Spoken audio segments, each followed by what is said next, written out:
Let me run you through a thought experiment right quick. Here is a bundle from Black Ops 6 for 3,000 COD points, no less. Basically $30, right? You get 2 gun skins, only one of which is a Mastercraft, a operator skin, a lethal skin for the drill charge, an emote, a finishing move, a reticle, an emblem, and a spray. Okay? Now ask yourself if that is worth $30 to you. Now I want you to think about this. Instead of paying $30 for this whole bundle, would you rather just purchase this Mastercraft weapon skin here for 99 cents or 100 COD points rather, or even 99 COD points if they wanted to go that far? Which one are you more willing to purchase? In my case, I would be more likely to purchase the single gun skin for 99 cents rather than the entire bundle for $30, right? And I'm willing to bet that majority of you all would also rather purchase the single skin for 99 cents rather than the entire bundle for $30, right? Let's talk about that. Anyway, what I wanted to talk about today is, in my opinion, probably the greatest monetization method that I have ever spent my own money on in any video game I have ever played, right? And before I reveal what game I'm talking about here, it's actually 2 games, but I have coined this specific technique of live service monetization the pocket change method. And it goes a little something like this. But first, let me talk to you a little bit about this game, okay? I want you to try and guess if you can figure out what game this is, okay? They're both live service games with multiplayer and offline modes available. The game has had a consistent player base with consistent content releasing for it every quarter. Now there are 2 games, same monetization technique as I said. One has been going strong for 9 years now. This game's been out for 9 years and is still pumping content and is still releasing new things with a strong player base that is consistently growing, in my opinion. And the other one is kind of an offshoot from the first one, but it's been around for about 3 years now. Neither of these games have a battle pass. They don't have seasons, and they don't have chapters. They don't have all this other shit or whatever, Fortnite or Overwatch or Rainbow Six, all the year 1, 2, 3. They don't have any of that going on either. Okay, no battle pass, no seasonal chapter, whatever yearly content cycle. Right? It's just a constant seasonal 6-month to 3-month cycle of content drops. So you may ask yourself, in today's ecosystem, how does a live service game thrive without any of those modern monetization techniques, right? How in today's modern gaming era does anything compete or even live through an era like this without battle passes and chapter and releases and expensive aftermarket bundles, right?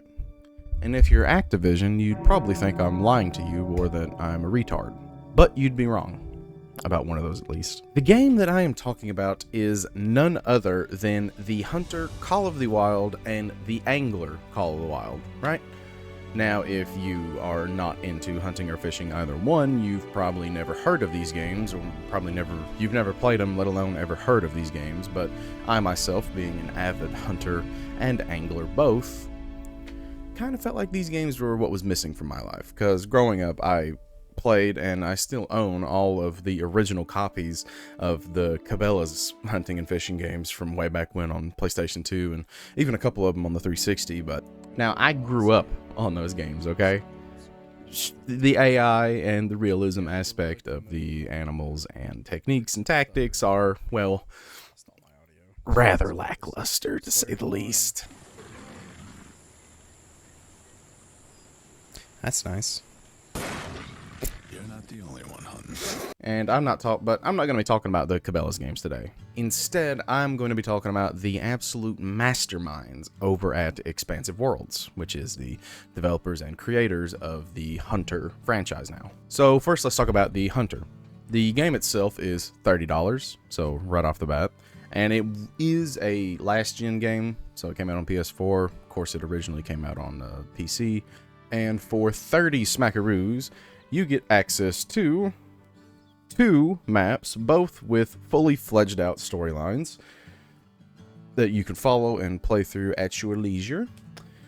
You get about 30 different rifles, shotguns, handguns, bows, and crossbows that you can use to hunt in both of these maps.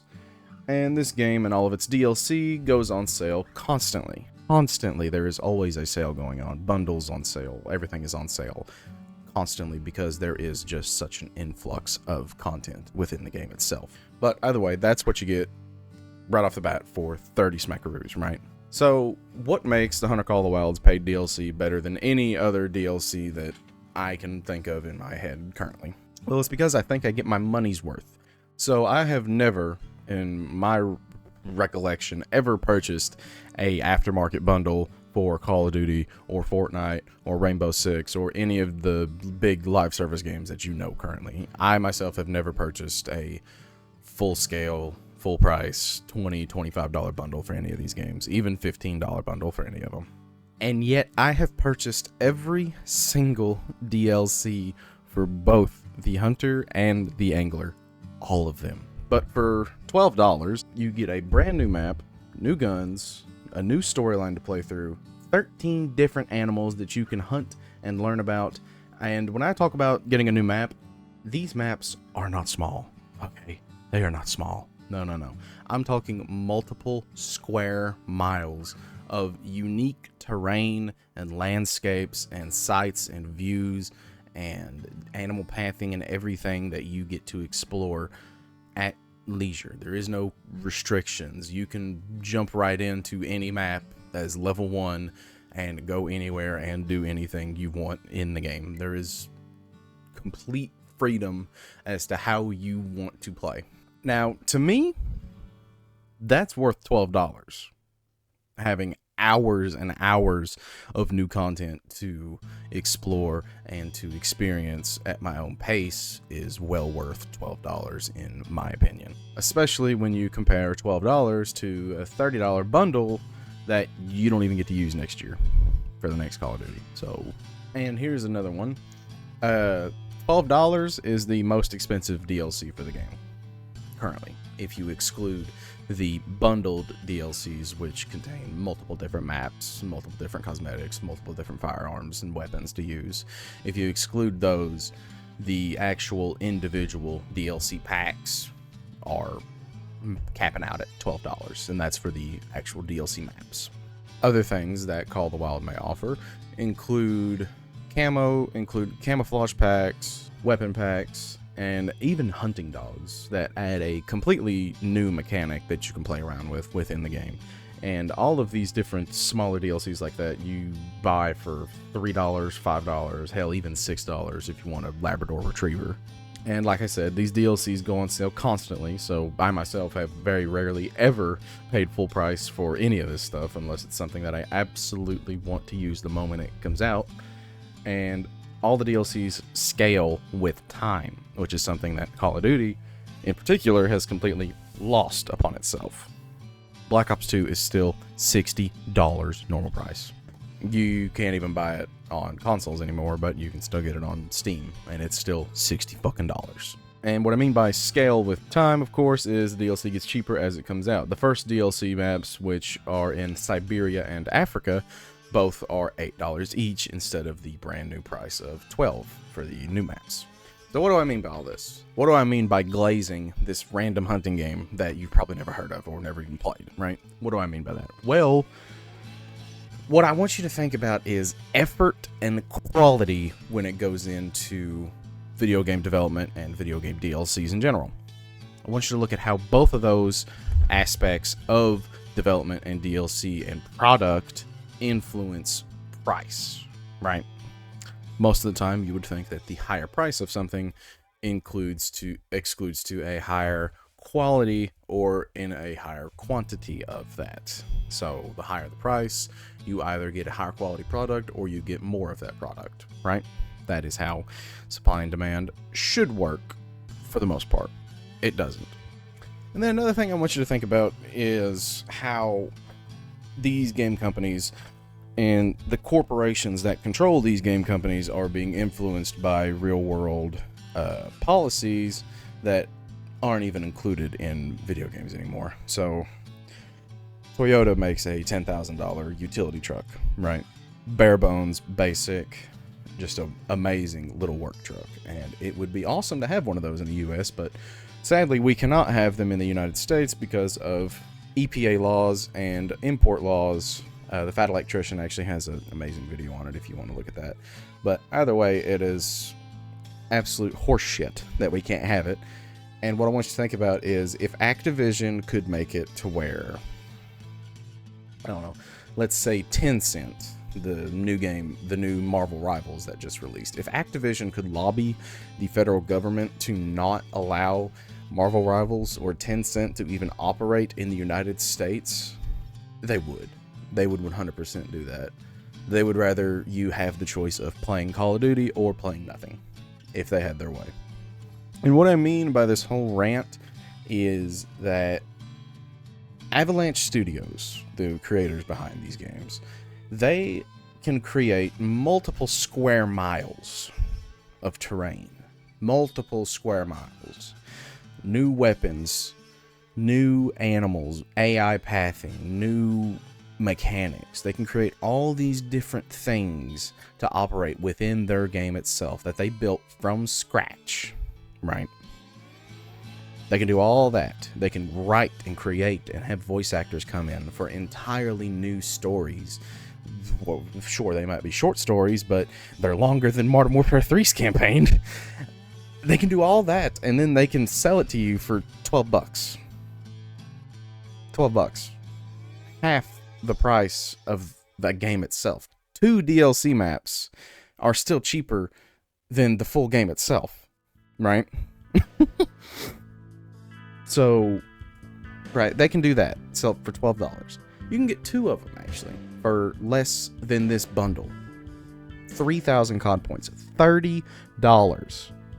That was when I used to work at a company, that was 2 hours. I got paid $15 an hour. That was 2 hours of hard labor for me to purchase a Call of Duty bundle that I couldn't use next year.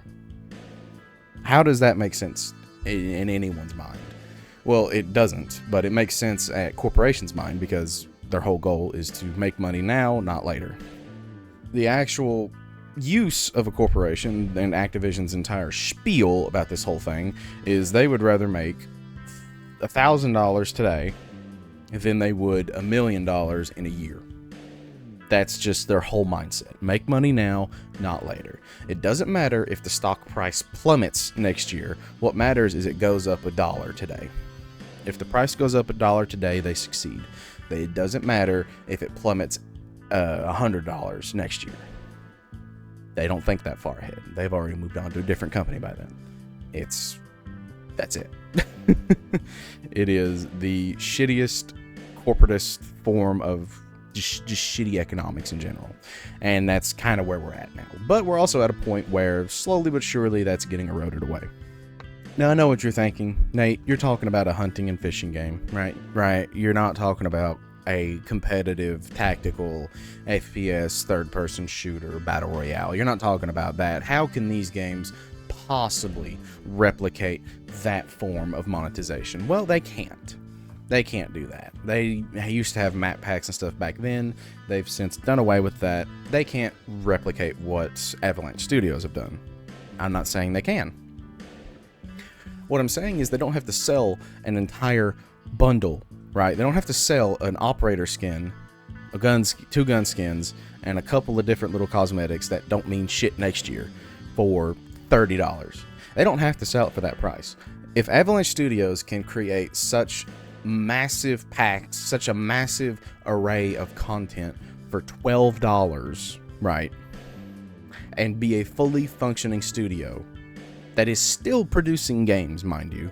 Activision doesn't even produce anything anymore. All Activision has is Call of Duty, and that's all they care about, in my opinion, basically, right? Nothing else matters, because that's just it.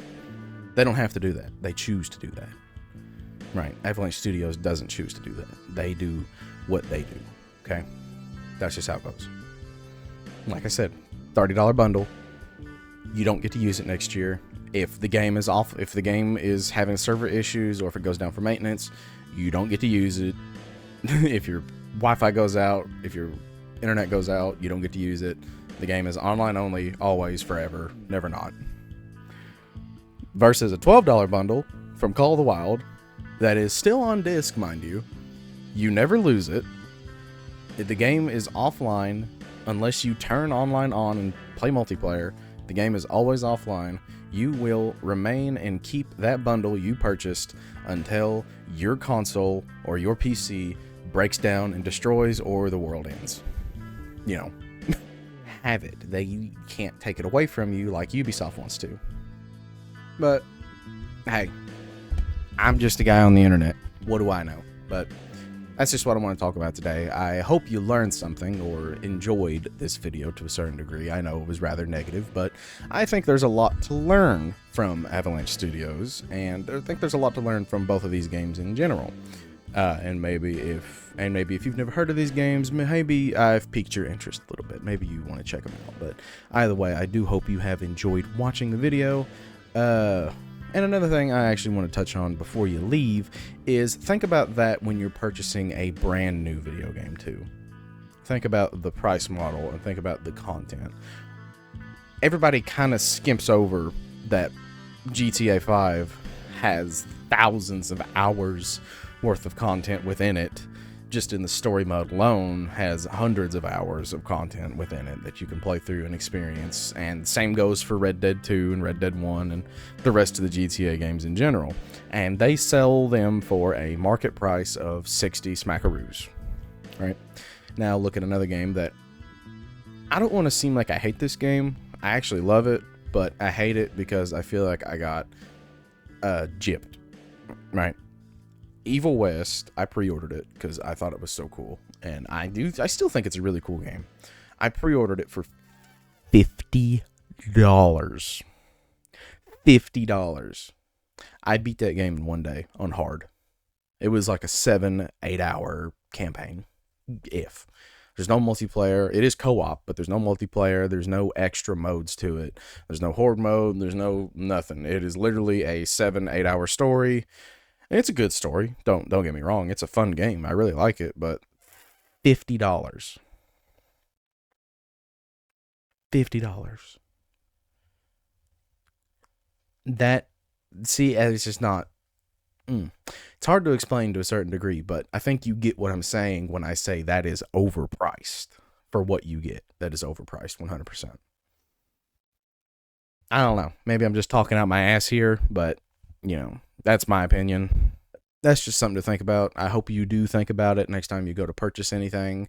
Look into more indie games, small games. Eventually, Activision will just get sold off to Microsoft anyway. Wait, didn't that already happen? It did already happen. Anyway, maybe Microsoft will get bought out by Tencent. Tencent's already going to buy Ubisoft, so whatever. Who knows? Maybe the Chinese will give us good things again. Or maybe we'll just suck shit and cry about it. I don't know. But if you like the video, like it. If you want to see more, subscribe so you don't miss my ugly mug here. And I will catch you in the next one.